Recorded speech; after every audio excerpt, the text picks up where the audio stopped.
তো আপনাদের আজকের এই মহতী উদ্যোগের জন্য আমি আজকে প্রধান অতিথি মহোদয়কে সাধুবাদ জানাই এবং ধন্যবাদ জানাই। আমাদের যদিও একটা অফিস প্রধান কার্যালয় রয়েছে, তারপরেও ছাত্রদল যদি আলাদা একটা অফিস নিয়ে তাদের কার্যক্রম পরিচালনা করে, তখন আমরা তৎক্ষণাৎ তাদেরকে আমরা বলেছি ঠিক আছে তুমি অফিস করো, আমাদের কোনো আপত্তি নাই। কিন্তু মূল কার্যক্রমটা যখন আমরা করবো তখন এই অফিস থেকে গিয়ে ওখানে আমাদের সঙ্গে করতে হবে, এতে কোনো যাতে সন্দেহ মানে কোনই নাই। আমরা এখানে যদি ছাত্রদল থাকে আমরা ওখানে থাকলাম, আমাদের মধ্যে একটা সেতু বন্ধন থাকবে এবং ঐক্যবদ্ধভাবে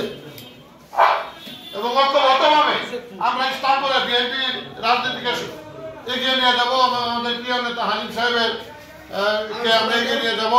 আমাদের সময় হাতে বেশি নাই, ফেব্রুয়ারির মাঝামাঝি সময় যদি নির্বাচন হয়, আমাদের হাতে যে সময় রয়েছে, আমাদের বিএনপির কমিটি আনতে হবে, আমাদের বিএনপির সকল নেতৃবৃন্দকে ঐক্যবদ্ধ করতে হবে, আমাদের বিএনপিকে প্রত্যেকটা এলাকা একটা দুর্গ গঠন করতে হবে। দুর্গ গঠন করার মধ্যে ছাত্রদলের এখানে বলিষ্ঠ ভূমিকা রয়েছে। এই জন্য ছাত্রদলকে আমরা আলাদা অফিসের ব্যবস্থা করা হয়েছে। ছাত্রদলের নেতৃত্বে ঘরে বসে থাকলে ছাত্রদলে চলবে না, প্রত্যেকটা প্রোগ্রামে ছাত্রদলের অগ্রণী ভূমিকা পালন করে আমাদের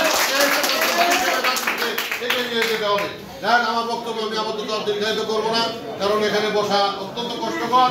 সবাইকে আজকের এই উদ্বোধনী অনুষ্ঠানে উপস্থিত হওয়ার জন্য আন্তরিক ধন্যবাদ, অভিনন্দন জানিয়ে অনেক নেতৃবৃন্দের নাম নিতে পারিনি, সবাই স্বল্পতার জন্য সকল নেতৃবৃন্দকে ধন্যবাদ এবং শুভেচ্ছা জানিয়ে যাতে তুমি ছাত্রদলের আগামী দিনে আমাদের মহিলা নেত্রী নির্বাচন, আমাদের যারা উপস্থিত, আমার ছোট বোনেরা যারা উপস্থিত হয়েছে, তারা সবসময় আমাদেরকে সহযোগিতা করে, তাদেরকে ধন্যবাদ জানিয়ে এবং সবার ছাত্রদলের আগামী দিনের কার্যক্রমকে সুন্দর এবং সফলভাবে পরিচালিত হোক এই প্রত্যাশা ব্যক্ত করে আজকের এই অনুষ্ঠানে সবাইকে ধন্যবাদ দিয়ে আমার বক্তব্য শেষ করছি।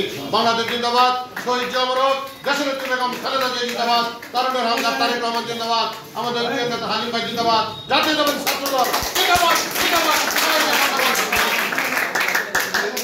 এখন আপনাদের সামনে বক্তব্য রাখবেন আমাদের সকলের প্রিয় নেতা আজকের উদ্বোধনী অনুষ্ঠানে প্রধান অতিথি উদ্বোধক, আমাদের সকলের প্রিয় মানুষ, ইসলামপুরের আশা আকাঙ্ক্ষার প্রতীক, আগামী দিনে যার নেতৃত্বে ইসলাম